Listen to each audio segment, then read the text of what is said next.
بسم اللہ الرحمن الرحیم اسٹوڈنٹس، میں ہوں پروفیسر عمران احمد اور اسٹوڈنٹس امید کرتا ہوں کہ آپ بخیر و عافیت ہوں گے۔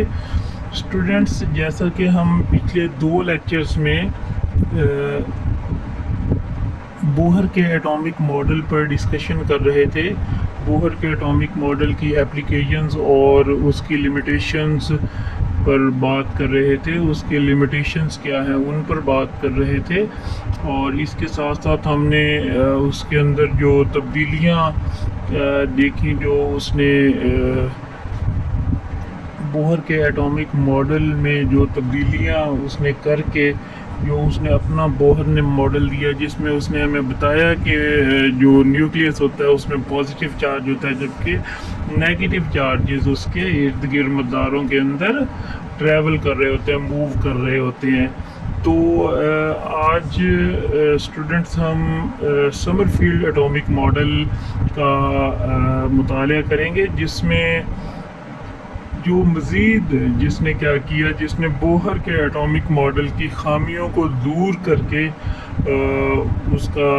اس نے اپنے نئے ماڈل کا تصور پیش کیا، جسے سمر فیلڈ ایٹامک ماڈل کہا جاتا ہے۔ سمر فیلڈ ایٹامک ماڈل جو ہے اس میں اس نے جو خامیاں تھیں بوہر کے ایٹامک ماڈل کی، ان کو دور کر کے اس نے اپنا ایک نیا ماڈل پیش کیا۔ اس نے کیا کہا، سمر فیلڈ نے جو بوہر کے ایٹامک ماڈل میں خامیاں دیکھی تھیں ان کو دور کرنے کے لیے اس نے اپنا ماڈل پیش کیا۔ کیوں پیش کیا؟ کیونکہ وہ جزوی طور پر البرٹ آئنسٹائن کے جو پوسٹولیٹس ریلیٹیوسٹک پوسٹولیٹس تھے، ان پر مبنی تھا۔ تو اس نے کیا کیا، اس لیے اس نے ردرفورڈ بوہر ماڈل کی جو اس نے تشریح کی، جو اس نے ریلیٹیو تشریح کی اس کے ساتھ البرٹ آئنسٹائن کے پوسٹولیٹس کے ساتھ، تو اس نے اس ماڈل کے اندر اسی تشریح کو جو ہے وہ ہمارے سامنے پیش کیا۔ اس تشریح میں اس نے کیا کیا تھا؟ اس تشریح میں اس نے جو سمر فیلڈ نے کیا کیا تھا، جو خامیاں تھیں بوہر کے ایٹامک ماڈل میں، ان کو دور کیا تھا۔ ان کو دور کرنے کے بعد اس نے ہمیں ایک نیا ماڈل دیا تھا، جس کو اس نے کیا کہا تھا، جس کو اس نے اپنا سمر فیلڈ ماڈل کہا تھا۔ جبکہ اس نے کہا کیا تھا، اس کے جو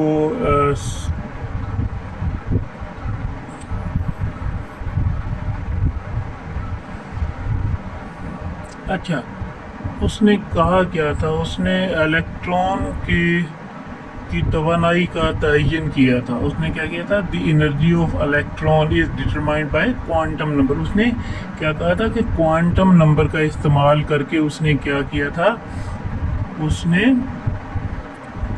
ڈٹرمائن کیا تھا، کیا ڈٹرمائن کیا تھا اس نے، الیکٹران کی توانائی کو۔ اس نے انرجی آف این الیکٹران کو، جو الیکٹران کی انرجی تھی، اس کو اس نے اس کا تعین کیا تھا۔ کس طرح سے؟ اس نے کوانٹم نمبر کے ذریعے کیا تھا۔ جبکہ جو سمر فیلڈ تھا، سمر فیلڈ نے کیا کیا تھا، سمر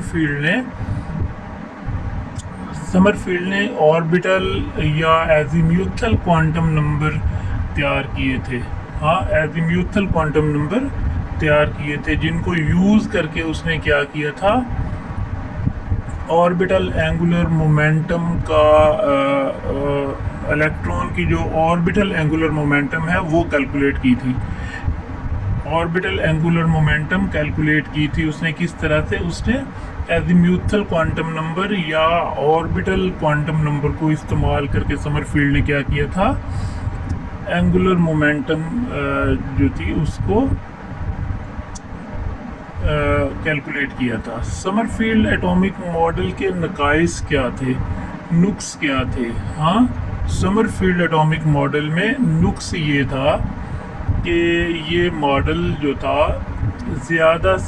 ایک سے زیادہ الیکٹرونز رکھنے والے نظام کے رویے کی وضاحت نہیں کرتا تھا، یعنی جس کے اندر ایک سے زیادہ الیکٹران ہوا کرتے ہیں اس کی یہ وضاحت نہیں کرتا۔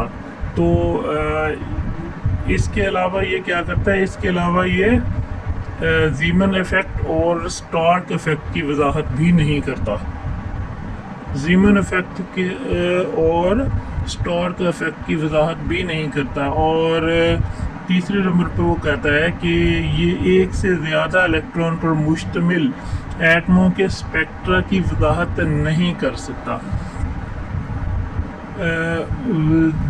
جن ایٹمز میں الیکٹرانز کی تعداد ایک سے زیادہ ہوتی ہے ان ایٹموں کی اسپیکٹرا کی وضاحت یہ نہیں کر سکتا۔ کون؟ سمر فیلڈ کا جو ایٹامک ماڈل ہے۔ سمر فیلڈ کے ایٹامک ماڈل کی سب سے بڑی وجہ یہ ہے ناکام ہونے کی کہ وہ جو ہے وہ ایک سے زیادہ الیکٹرانز پر جو ایٹمز مشتمل ہوتے ہیں ان کے اسپیکٹرا کی وضاحت نہیں کرتا۔ اسٹوڈنٹس، ایک ہمارے پاس اور کوسچن یہاں پیدا ہوتا ہے کہ سمر فیلڈ نے بوہر کے جوہری نظریے کو کیسے تبدیل کیا؟ سمر فیلڈ نے بوہر ایٹامک ماڈل کو کیسے تبدیل کیا؟ سمر فیلڈ نے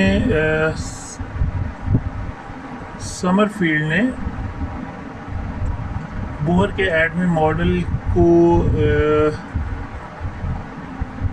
بہتر بنانا کے لیے کیا کیا؟ الیکٹرون نیوکلیس کے گرد مدار رکھتے ہیں۔ اس نے ہمیں یہ بتایا تھا کہ جو ایٹمز ہیں، جو نیوکلیس ہے اس کے گرد الیکٹرون ہیں۔ ہاں، الیکٹرونز جو ہیں وہ خاص مدار رکھتے ہیں، خاص شیلز رکھتے ہیں جن کے اندر وہ جن آربٹس کے میں وہ گھومتے ہیں۔ اور دوسرا ایک اور سوال یہ پیدا ہوتا ہے کہ اس کے بنیادی اصول کیا ہے سمر فیلڈ ایٹامک ماڈلز کے؟ تو اس کے یہ ہے کہ یہ سٹرن گرلیچ ایکسپیریمنٹ جو ہے اس کی پیشن گوئی کی تائید کرتا ہے۔ ایک ایٹم کی مقناطیسی لمحہ محور کے ساتھ ناپا جانے والا صرف مجرد قدروں کو لے گا۔ ایک ایسی تلاش جو گردشی تغیر کے خلاف دکھائی دیتی ہے، یہ کوانٹم مکینکس کے لیے ایک اہم پیش رفت کی نمائندگی کرتا ہے، یعنی یہ کوانٹم مکینکس کے لیے اہم پیش رفت ثابت ہو سکتی ہے۔ اس کے فیچرز کیا ہیں، اس کی نمایاں خصوصیات کیا ہیں؟ اس کی نمایاں خصوصیات میں سب سے پہلی خصوصیت یہ ہے کہ سمر فیلڈ کے مطابق نیوکلیس کے گرد الیکٹران کا راستہ عام طور پر ایک بزوی ہے جس کے مرکز سے، یعنی جس کے سینٹر میں سے ایک نیوکلیس، جن کے سینٹر میں کیا ہوتا ہے؟ ایک نیوکلیس ہوتا ہے، اور بزوی مدار میں حرکت کرنے والے الیکٹران کی رفتار جو ہے وہ مدار کے مختلف حصوں میں مختلف ہوتی ہے۔ یہ حرکت پذیر الیکٹران کے بڑے پیمانے پر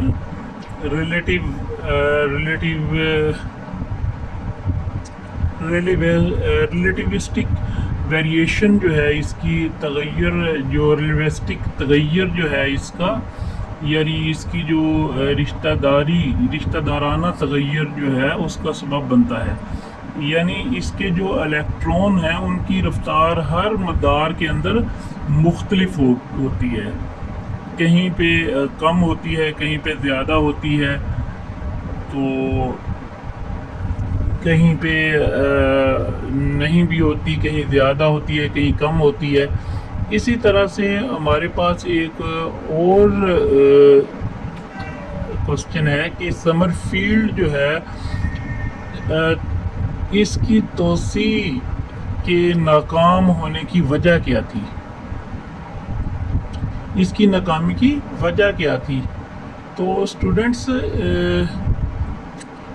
جو سمر فیلڈ ہے زیادہ تر حالات میں توسیع اس کی جو الیکٹران کے تھرموڈائنامکل خصوصیات کا حساب لگانے کے لیے کافی مؤثر طریقہ ہے، تاہم کچھ حالات ایسے ہوتے ہیں جہاں اس کے ناکام ہونے کے امکانات ہیں۔ ہاں، یہ مفروضہ ہے کہ جہاں پر ٹمپریچر 0 کے برابر ہوگا اس کے اندر جو تبدیلیاں ہوں گی وہ معمولی ہوں گی۔ جہاں ٹمپریچر 0 ہوگا وہاں کیا ہوگا، وہاں تبدیلیاں جو ہوں گی وہ مائنر ہوں گی، معمولی ہوں گی، ناکامی کا معیار ہوگا۔ اور جہاں پر ٹمپریچر 0 ہوگا وہاں جب اس کی تبدیلیاں معمولی ہوں گی تو وہاں پر کیا ہوگا، وہاں پر جو سمر فیلڈ ایٹامک ماڈل ہے وہ کیا ہو جائے گا، وہ فیل ہو جائے گا، وہ وہاں پر کام نہیں کرے گا۔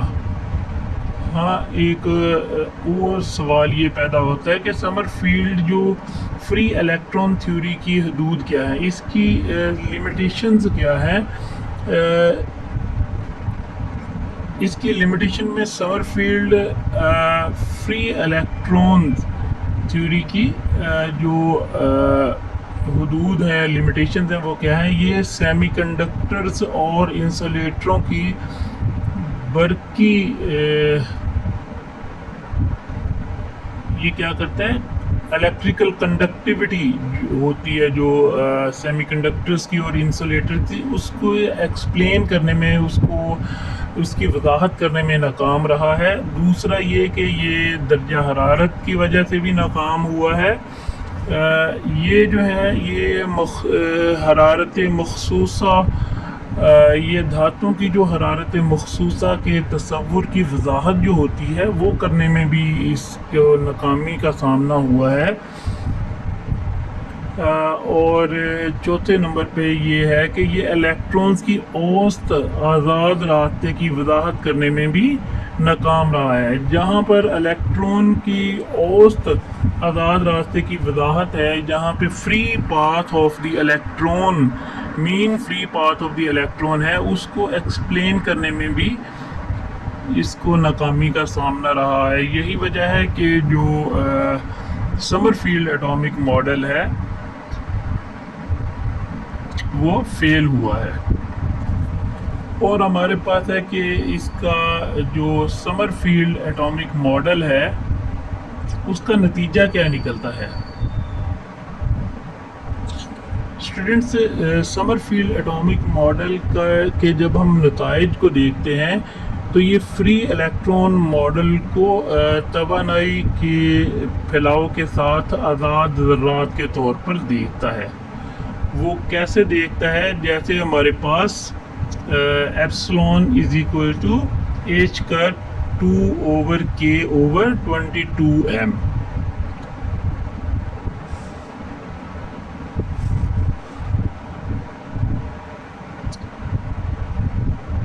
اسی طرح سے میٹر راستوں کی کثافت ایک عام طریقہ کار کا استعمال کرتے ہوئے بازی کے متعلق سے پیروی کرتا ہے جو فوٹون کے مشابہ ہے۔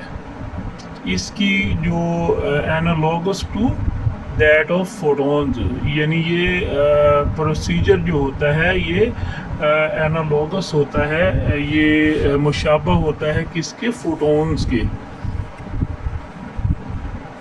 سمر فیلڈ کی جو تھیوری ہے وہ ہے کیا؟ سمر فیلڈ کا جو نظریہ ہے وہ کیا ہے؟ کوانٹم فری الیکٹران تھیوری ایک خوردبینی نظریہ ہے جسے سمرفیلڈ نے 1928 میں تیار کیا تھا۔ اس نظریے کے مطابق اس نے آزاد الیکٹرون ایک مستقل پوٹینشیل کے ساتھ حرکت کرتے ہیں۔ کوانٹم کے قوانین فرمی ڈیراک